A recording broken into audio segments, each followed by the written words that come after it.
بسم اللہ الرحمن الرحیم۔ السلام علیکم۔ پاک عرب نیوز میں خوش آمدید۔ 24 گھنٹے کے کرفیو سے سرکاری اور نجی سیکٹرز کے اہم شعبوں کے ملازمین مستثنی ہو گئے۔ ایسے کارکن جنہیں کرفیو کے دوران ڈیوٹی جاری رکھنا ضروری ہے، وہ شاہی فرمان کے مطابق اس پابندی سے مستثنی ہو گئے۔ دوسرا فیصلہ یہ کیا گیا ہے کہ 24 گھنٹے کے کرفیو کے دوران مذکورہ شہروں اور کمشنریوں میں آباد سعودی اور مقیم غیر ملکیوں کو انتہائی ضروری کام انجام دینے کے لیے گھروں سے نکلنے کی اجازت دی جائے گی۔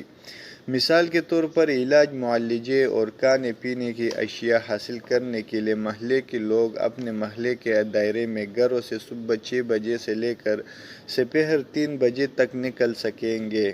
24 گھنٹے کے کرفیو کے دوران گاڑیوں کو محلے کے اندر نقل و حرکت کی اجازت ہوگی، تاہم گاڑی میں صرف ایک ہی شخص کی پابندی کی جائے گی۔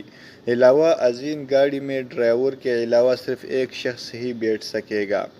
تیسرا فیصلہ یہ کیا گیا ہے کہ فارمیسیوں، صحت اداروں، کھانے پینے کی اشیاء فروخت کرنے والے دکانوں، پیٹرول اسٹیشنوں، گیس سلنڈر کے مراکز کے علاوہ کسی بھی کاروباری سرگرمی کی اجازت نہیں ہوگی۔ پابندی سے بینک خدمات، اصلاح و مرمت کے کام، پلمبر، الیکٹریشین اور ایئر کنڈیشن کے ٹیکنیشین مستثنی ہوگی۔ پانی کی فراہمی اور واٹر ٹینکر اور گندے پانی کے نکاسی والے ٹینکرز کو بھی سروس مہیا کرنے کی اجازت ہوگی۔ وزارت داخلہ نے مستثنی سرگرمیوں پر مسلسل نظر ثانی کے لیے خصوصی کمیٹی قائم کر دی ہے۔ یہ کمیٹی سرگرمیوں پر مسلسل اپڈیٹ دیتے رہے گی۔ وزارت داخلہ نے تمام سعودی شہریوں اور غیر ملکیوں سے اپیل کی ہے کہ انتہائی ضرورت کے تحت صرف بالغ افراد ہی گھروں سے نکل سکتے ہیں۔ بچوں کو نکلنے کی اجازت نہیں ہوگی۔ اسمارٹ ایپلیکیشن کے ذریعے ہوم ڈیلیوری کی سہولت سے فائدہ اٹھایا جائے۔ اگر کسی کو کھانے پینے کی اشیاء یا ادویہ درکار ہو تو وہ اسمارٹ ایپلیکیشن کے ذریعے یہ سب کچھ حاصل کر سکتے ہیں۔ سعودی عرب میں صحتیاب ہونے والوں کی تعداد بڑھ گئی۔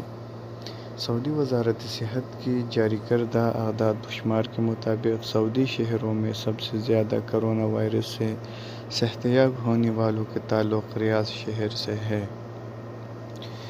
ابھی تک اتنا ہی کچھ۔ مزید خبروں کے لیے ہمارے ساتھ رہیے۔